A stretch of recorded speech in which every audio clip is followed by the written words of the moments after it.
Hey, just eating my muffin. Today we're going to show you how to install this subframe Dyna early model on an early model fender. This one's for like I think it's like a 04 fender, so it'll be the same 2002, 2005. But I'm going to show you guys how I do it. You probably have a better way to do it. Yeah, there's not much to it. Basic tools, you know, cut off tool, sanding tool to clean up the edges, another cleanup tool. Probably need a hammer, always need a hammer.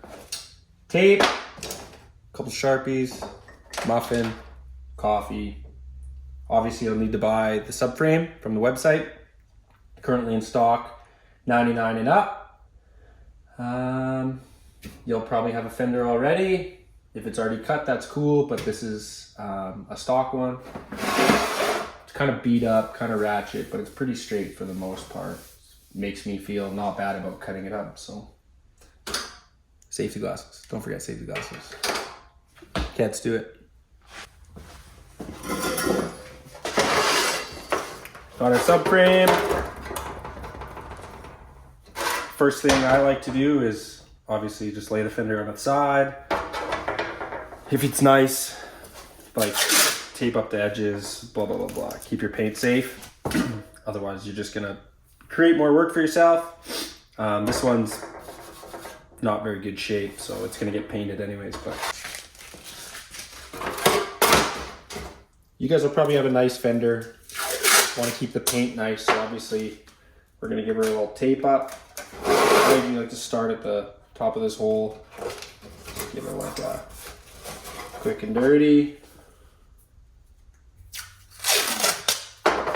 Once again, I usually just start up there.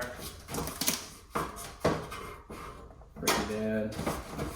If you want to make sure it doesn't take any paint off, you can always give it a couple dabs on the pants, dab on the shirt. Keeps it sticky, kinda sticky, but not too sticky. Especially if you have custom paint already. So you've got her all taped up. Take your subframe. We're gonna put it inside. You can kind of see where it's gonna go, but it's not gonna fit yet because of all this area in here. It's gonna touch this tab, touch the front. Take it, slide it down. Make sure these holes line up. And this hole, you're gonna put it just below. Make sure it's parallel and square. This one's parallel and square.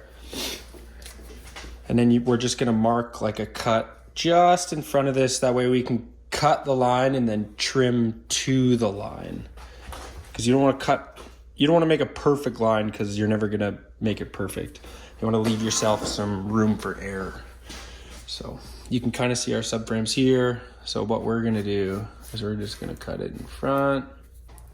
So you can see this was our first mark. We're just gonna take it close. Kind of went down to this body seam on this side. We're just gonna cut it right there. Like I said, this is just close and rough for now, and then we'll trim to it. So we're gonna cut here, trim to here, because otherwise if you try to cut on this line first, it's probably not gonna be perfect, and you're not gonna have any room to go back, and then you're hooped. So you're gonna do that, cut here, like I said, actual lines here somewhere. We're gonna start by cutting this guy off, the top of the taillight hole. And then, like I said, this is also probably gonna get cut a little bit with a radius eventually. So let's start doing that. That's our front line. I'm gonna double check this before I cut it. I'm also gonna double check the front. Everything's square, lined up. So that means this is just gonna go straight up. It's not gonna have to go back, forward, whatever. So just take your time and do this right. I'm gonna flip it over. Same thing. Double check this line. Make sure everything's square. So like this thing just moves up, not out, back, side to side. I'm gonna do that. Reference this line to the outside.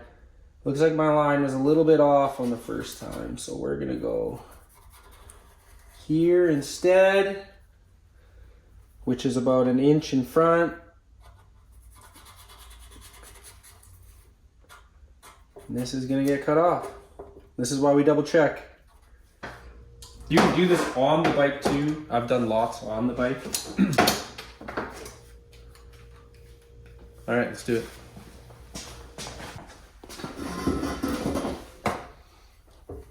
Okay, so subframe, put that off to the side for now. Wear your safety glasses.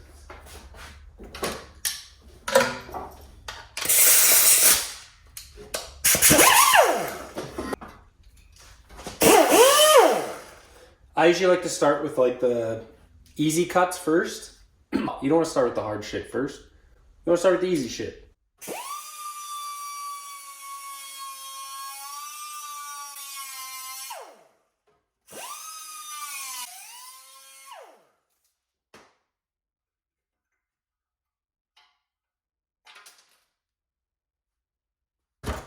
Let's do another cut.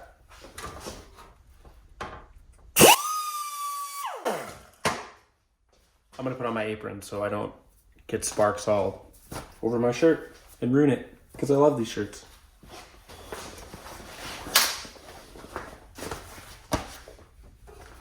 If you guys need a nice, high quality shop apron, I've had this thing for, I don't know, 7 years, 10 years. It's beautiful.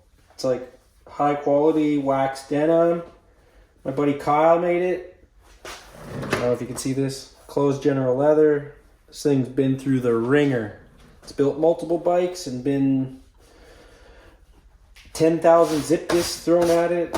This thing rules. If you want one, or maybe I should start selling them. Twice ones, would you guys buy these? Let me know. If not, shoot Kyle a message. He rules. Good dirt biker too.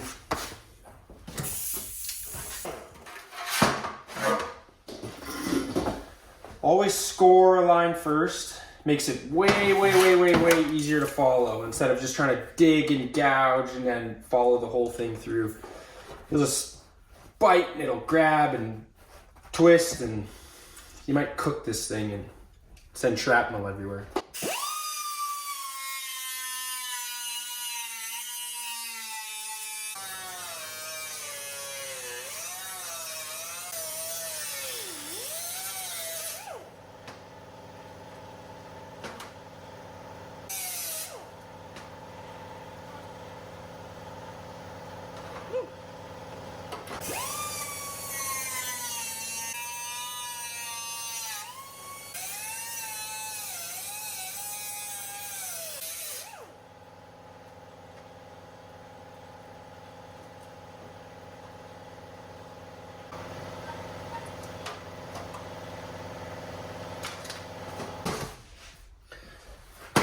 Okay, as you can see, we got our first line. It's cut, tabs cut off.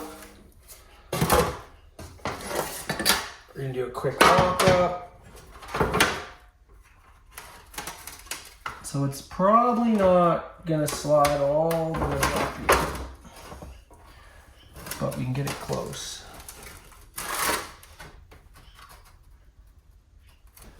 So you can see it's back a little.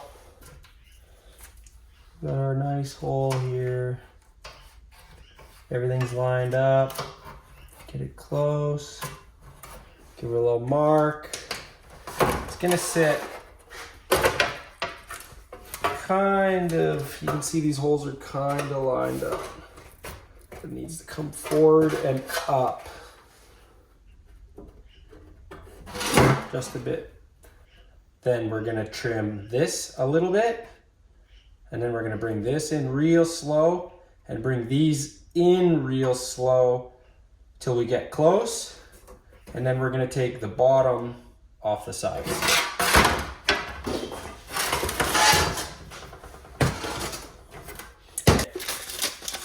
Let's get this out of here.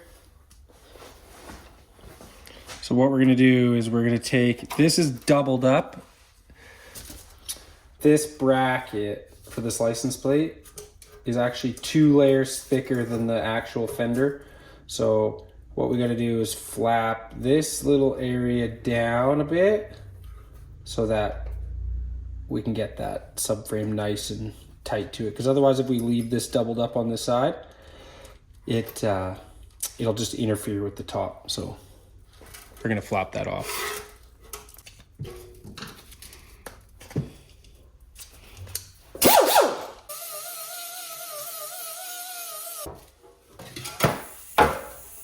Just got rid of that doubled up area. Once again, test fit, test fit, test fit. Take your time.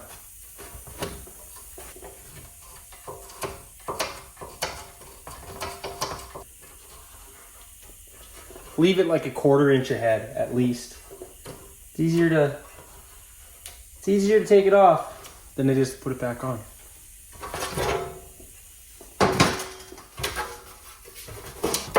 Double check.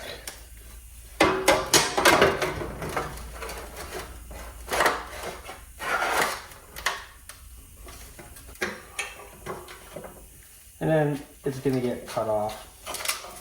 Probably down there somewhere. If you want, you can cut this off now long, but it doesn't really matter. Okay, this is another tip. What I like to do, take your 2 bolts on the back ones. We're gonna put them through the fender and the subframe. We're gonna keep these lined up.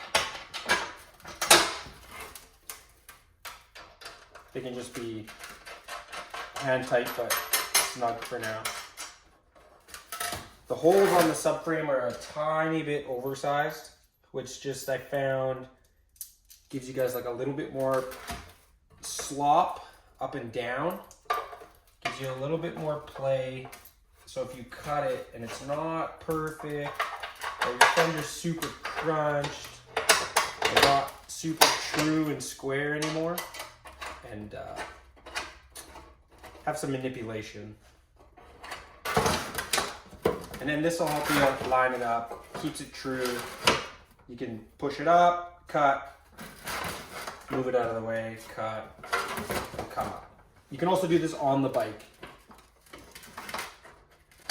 If you want to do it on the bike, it helps if you leave your seat on, because your seat on the top bolt will keep that in square, up and down, and then also that front bolt will keep it in.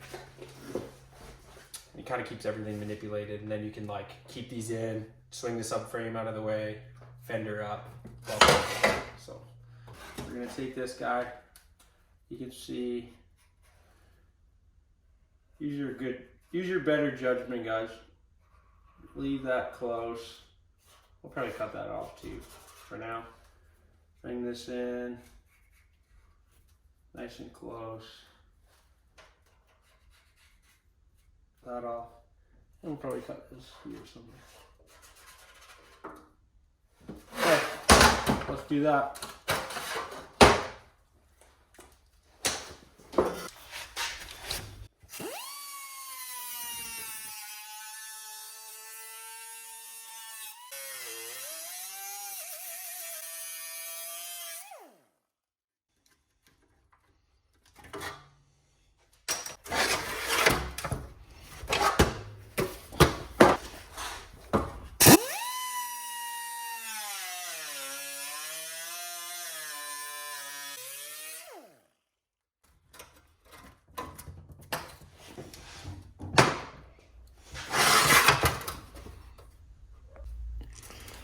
Getting closer.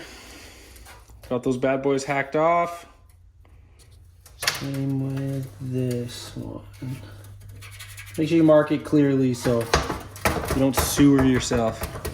Remember, if you're gonna mark on this, either use tape and mark it or paint pen. Don't use Sharpie because you'll never get it off. Well, you're never gonna get it off without something that's gonna eat the paint also. So. Make sure you mark these lines like clear as possible, because the last thing you want to do is start cutting it, forget what line you're supposed to cut it on, make a mistake, and then you gotta weld your fender anyways, which was not the point of this. You wanna keep your paint nice, right? No one likes the look of a big, dumb, MIG welded fender. Ugh. Keep it factory. Harley paint's the nicest. We all know that.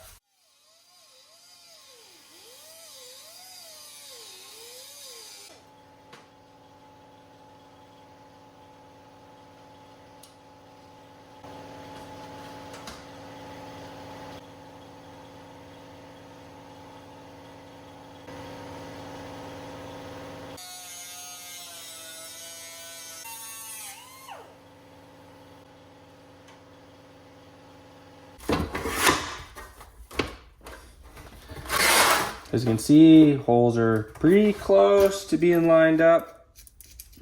They should work. Bottom, I don't know if you can tell, but the bottom's gotta come up just a little bit. Same with this guy, you can tell it's gotta come up just a tiny bit. This guy, gotta fix this radius, bring this in a little bit still, but take your time, little by little. I'd also like to note you can use an angle grinder, like a 4-inch, 4.5, or like a 5-inch angle grinder on this, but I don't recommend it because if you're not that good with it, it's kind of bumbly, but if you are good with it, then go, by any means necessary. I just want to use this to show you guys it's a little bit more finesse, a little bit more delicate. It's slower, which is a good thing, so you don't get rammy and just get yourself into too much trouble. No one likes it hard and fast. We want it slow and gentle. So I can use a paint pen, get myself a little bit more clear of a line with this bad boy.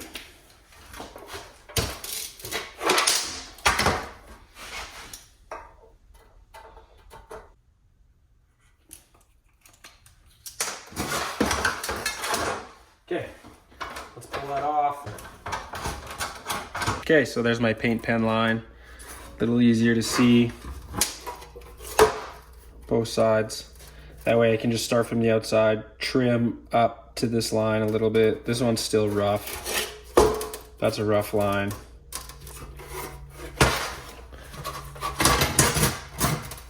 Mark this one. We're gonna give this a slight radius now.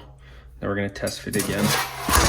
I just took the subframe out of there to give us a little bit more room to work. So I don't want to like bang it up and make it too ugly or whatever. So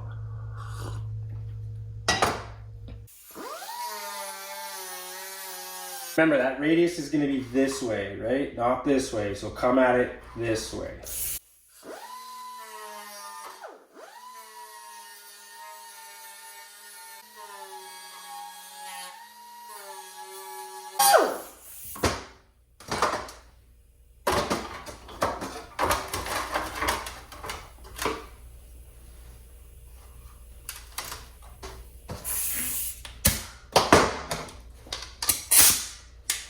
This has still got to come up a bit. The fender or the subframe won't go up all the way. Subframe won't go up all the way because it's still touching the sides. Once we get this piece out of here, then it can sit up a little bit in front. Just enough to clear this. Okay. Got our one side done. As you can see, there's probably just a big enough line here for like a paint pen. Which is perfect, because then we can just bring that in super slow with like a flapper or like a sanding cookie or something. So leave yourself some room. So we're gonna cut on the line, which leaves us, you know, like 1/8 of an inch to bring that in still. This is going to be nice and long, which is perfect. So I'm going to take this back out, hinge it out of the way, and then we're going to trim this. You can see this is going to come. I'll take that guy off. This guy's pretty close. So we're going to take all this white paint pen off to that line. We're going to trim this off. Now we'll test fit again.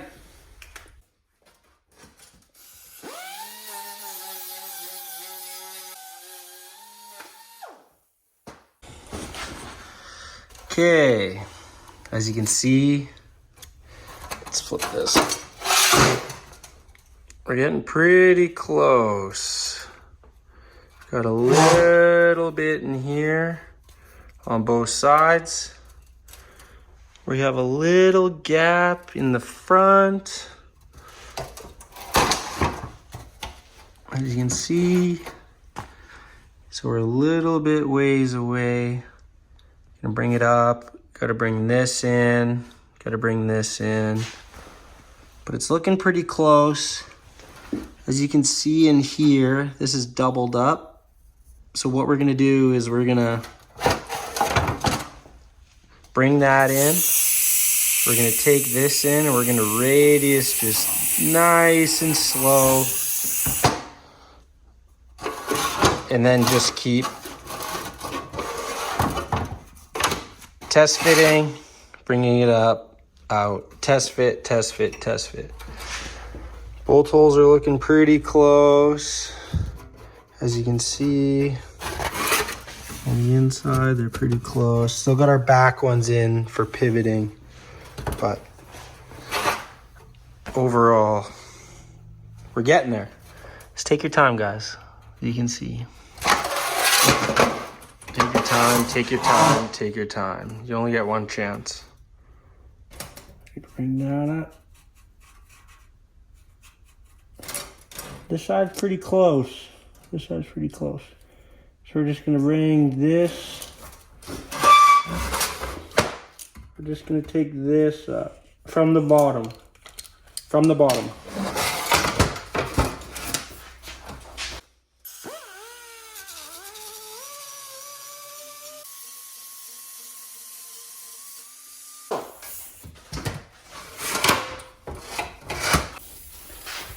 Remember, this nice finished last side is our nominal finished edge ideally. So we always mark past and then bring it in. Okay, as you can see, like those holes are slotted, right? So you have some play in and out. So I'd recommend always doing it on the way out. That way, if you cut a little bit too deep, like past the inside line, your cut mark, you have some wiggle room and you don't sewer yourself. There's just a couple spots where the top of that tail light hole was like a little bit flat, horizontal, and then the radius start. So now we're just gonna follow this nice taper and radius all the way around. So we're just gonna take this top edge, we're gonna come at it with the flapper cookie, and we're just gonna come in nice and slow, pull it down, test fit, pull it down, test fit, pull it down, test fit. Nice and slow. Because we know our cut edge here is nice and flush, it's looking great. And we're just gonna get this nice line, just looking beauty, factory.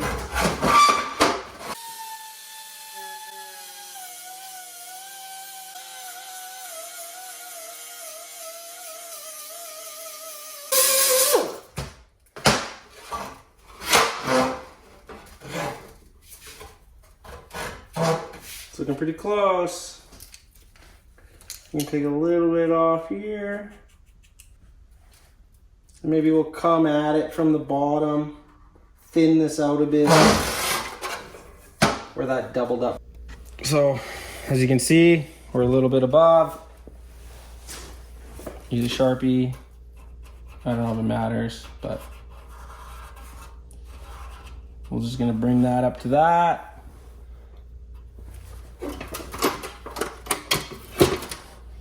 Make sure this is sucked up nice. Your fit's good when you're marking this, otherwise you're gonna be mad.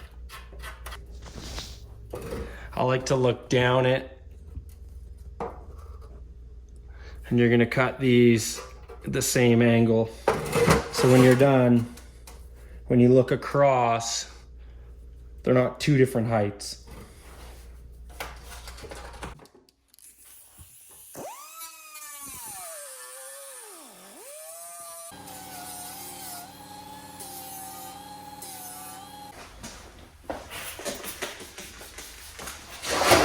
Okay, we'll give this thing like a little clean, I guess. We're all done.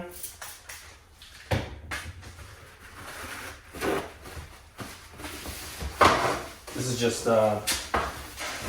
Body Shop prep spray.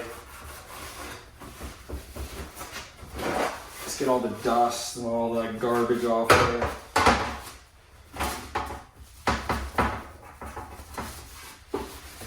Okay. As you can see, it fits pretty damn good. You know, it's only going to be as nice as you want it to be.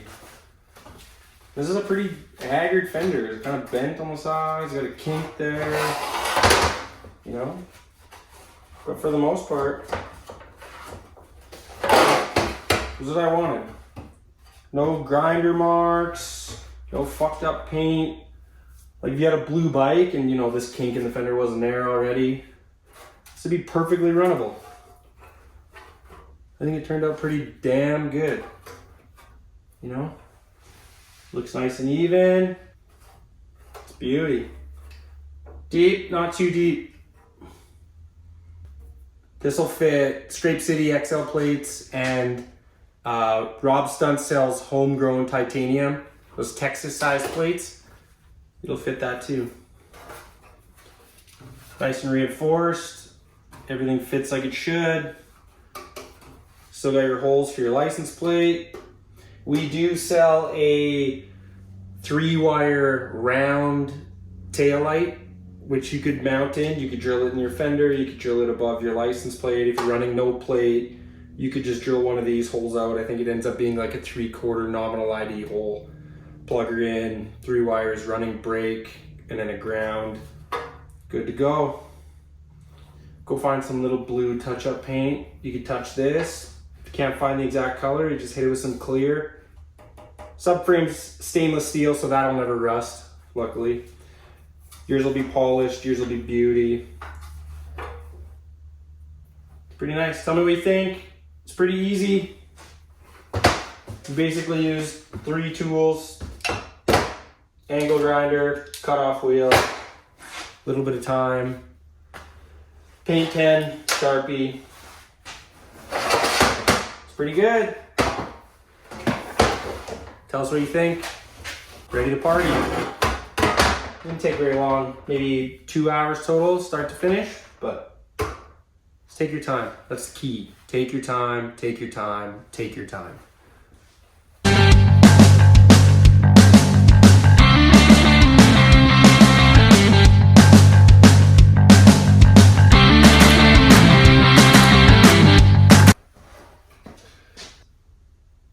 Pretty damn good.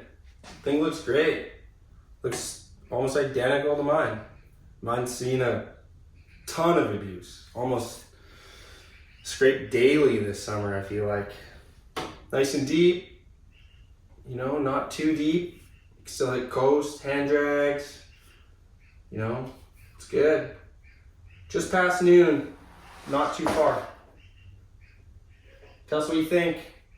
TwiceMFG.com, twice_MFG on Instagram. My personal Instagram is Zahatsi. If you follow that, you can see me banging this thing up. You can see all the boys banging theirs up. All the local guys run these. You know, it's good. Rob Stunts, Homegrown Industries. He makes a Texas-sized block, which is nice. Fits in there good. Scrape City. Their XL block fits on here perfect. Both have the same hole patterns. Both almost identical in size. Thing's great. I think it's on the website. $3.99 Canadian, which is pretty good. 1/4-inch stainless, never rust. Should never move. Get one.